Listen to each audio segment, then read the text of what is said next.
A toddler knows that the cup being pointed to is the one that hides a treat. Parents love it when their kids start pointing because it's evidence that the kid's trying to communicate with them. Parents definitely notice the difference between babies who just point to ask for things and babies who point to show them things. Apes don't seem to get that kind of pointing. It doesn't matter whether Brian Hare points or stares or orients his body. This young bonobo can't fathom that he is trying to communicate. They were clueless at using the information. Even after lots and lots of trials, they didn't use the information I provided them, and it was a big surprise to everybody. But Hare suspected a certain domesticated animal would succeed. I sort of was thinking to myself, well, wait a second, I have a dog at home, and he plays fetch, and when he loses his ball, he comes and looks at me, and if I point in a certain direction, he runs off in that direction and tries to find the ball.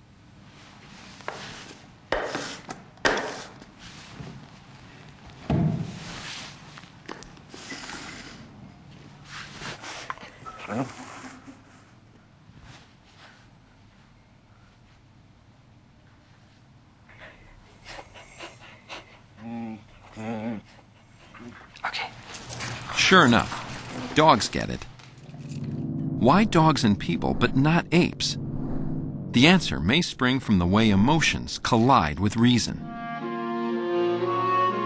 It's possible that, like dogs, there may have been selection against aggression in humans and selection for tolerant behavior, pro-social behavior, that actually then allowed us to use these cooperative communicative cues in a very different way than other species, even our closest relatives.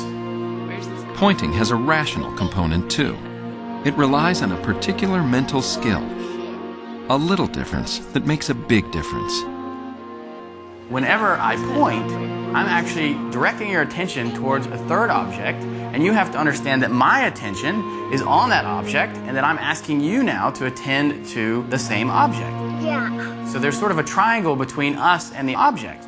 This mental skill, call it the triangle, turbocharges teamwork. What you'll see with the human mother and baby is that the mother is constantly trying to show the baby what to do, and the baby is trying to tune in to what the mother wants. And so you have a full triangle of mother and baby and the thing in the environment that they're trying to work on.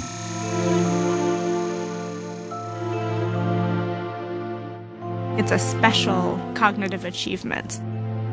Yeah, that's right. Green one. Yeah. For some reason, kids do this naturally almost immediately. And curiously, apes can't get into that. At the moment, we have no evidence that apes have shared goals based on shared commitments. They do things together, they coordinate their actions together, but they don't have a shared commitment to a shared goal. The triangle is the core skill that makes teaching possible. Humans have it. Apes seem to lack it.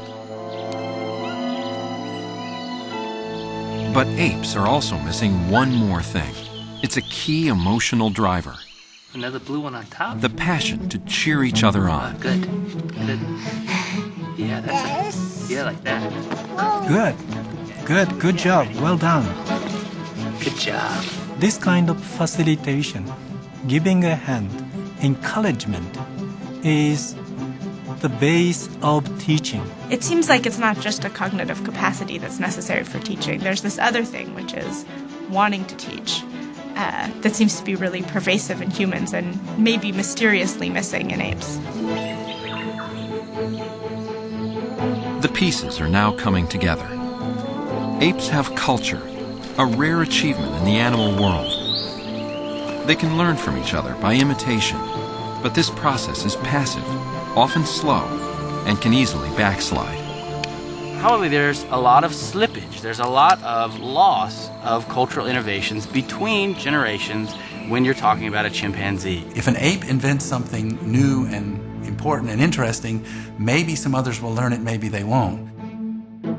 Unique among animals, humans have both the passion and mental skill to teach each other. When you're a student rather than a spectator, learning jumps to warp speed. That's because teaching locks in progress. Human cultural traditions have a cumulative quality, that each generation builds on the things of the previous generation. So if you look at the history of any interesting technology, it started out simple, and the children of that generation learned the simple version, but then some genius made an improvement to it, and everyone follows right away, and we get this ratcheting up in complexity. An ape may stand on another's shoulders, but only humans can stand on the intellectual shoulders of giants. It's such a great privilege to be able to work with these animals and try to understand what's going on in their head when they look at you so gingerly and softly. Is it they're thinking, oh, he's such a nice guy, and boy, I wish I knew what was going on in his head? Or is she thinking, gosh, what's that spot? Is it dirt? Could I eat that?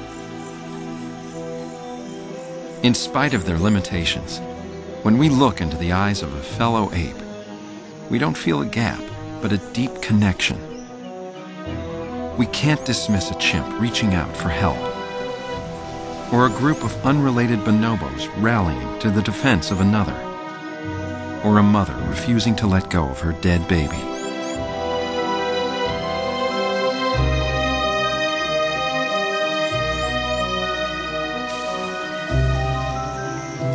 But as the most social of apes, we can't help reading thoughts and feelings into the mind behind any familiar face.